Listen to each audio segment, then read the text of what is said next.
नमस्कार, आप देख रहे हैं वंदे भारत और मैं हूं आपके साथ सदफ फातिमा। कंधार प्लेन हाईजैक की कहानी तो आपने सुनी ही होगी और अब इसको नया रूप देकर ओटीटी प्लेटफॉर्म पर रिलीज किया गया है। नेटफ्लिक्स पर इस पूरे ऐतिहासिक घटना को एक वेब सीरीज के रूप में दिखाया गया है। आपको बता दें कि इस वेब सीरीज में देश के सबसे बड़े प्लेन हाईजैक को दिखाया गया है, जिसमें देश की सरकार को आतंकियों की सारी शर्तें माननी पड़ी थी।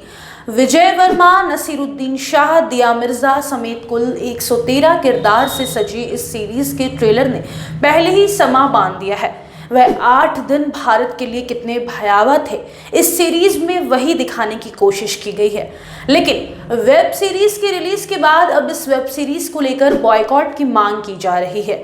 दरअसल आपको बता दें कि इस कंधार हाईजैक करने वालों के असली नाम मोहम्मद इब्राहिम अख्तर, मोहम्मद शाहिद अख्तर, मोहम्मद सन्नी अहमद, मोहम्मद जहूर मिस्त्री और मोहम्मद शाकिर थे। लेकिन इस वेब सीरीज में 2 आतंकवादियों के नाम शंकर और भोला बताए गए हैं, जिसको लेकर अब सनातन धर्म को बदनाम करने की बात कही जा रही है।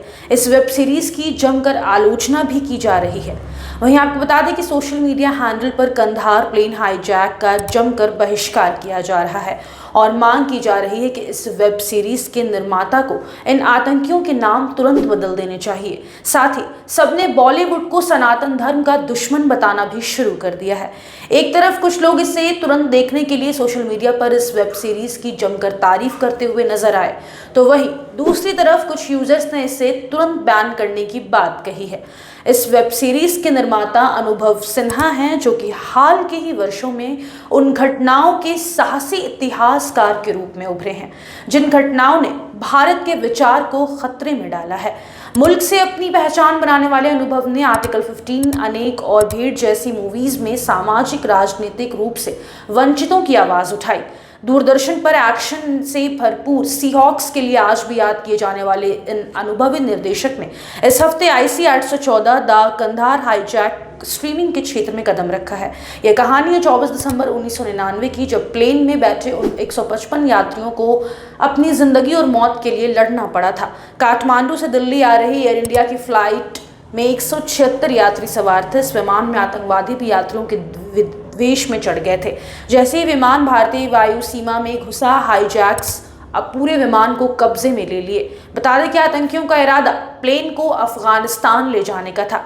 उन्होंने पायलट और यात्रियों पर बंदूकें तान दी और विमान को पाकिस्तान की तरफ मोड़ दिया। फिर बाद में पता चला कि प्लेन में इतना ईंधन नहीं है, इसलिए प्लेन को अमृतसर एयरपोर्ट पर उतारा गया। फिर हाईजैकर्स ने विमान को लाहौर में लैंड कराया और अगली सुबह दुबई के लिए रवाना हो गए। सरकार से बातचीत के बाद आतंकियों ने 28 यात्रियों को उतार दिया, जिनमें ज्यादातर बच्चे और महिलाएं शामिल थीं। इसके बाद एयर इंडिया का विमान IC 814 सीधे अफगानिस्तान के कंधार में लैंड हुआ। बता दें कि वहां उस समय तालिबान का कब्जा था। हाईजैकर्स ने यात्रियों की जान के बदले 200 मिलियन अमेरिकी डॉलर और 36 आतंकवादियों की रिहाई की मांग की। वहीं दूसरी ओर प्लेन हाईजैक की खबर से देश में हड़कंप मच गया था। तत्कालीन प्रधानमंत्री अटल बिहारी वाजपेयी ने कई स्तरों की बैठक की और इस मामले से निपटने का हल निकालने में लग गए। उधर भारत के कहे बिना तालिबान के हस्तक्षेप के बाद हाईजैकर्स ने अपनी कुछ मांगें कम कर दी। अंत में भारत सरकार ने भी यात्रियों के बदले 3 आतंकवादियों को छोड़ने का फैसला किया, जिसे लेकर आज भी आलोचना की जाती है। हालांकि अटल सरकार के पास कोई और विकल्प नहीं था। वहीं आपको बता दें कि हाईजैक के 8 दिन बाद यानी कि 31 दिसंबर 1999 की रात अपहरणकर्ताओं और सरकार के बीच समझौता हुआ और 155 यात्रियों को रिहा कर दिया गया। बंधकों को एक स्पेशल विमान से भारत लाया गया। वहीं यात्रियों के बदले आतंकी कमांडर मुश्ताक जरगर, आतंकी अहमद उमर सईद शेख और भारत में वांटेड पाकिस्तानी आतंकवादी मौलाना मसूद अजहर को रिहा कर दिया गया। तो फिलहाल के लिए वंदे भारत में बस इतना ही। लगातार खबरों का सिलसिला यूं ही जारी रहेगा। आप देखते रहें वंदे भारत।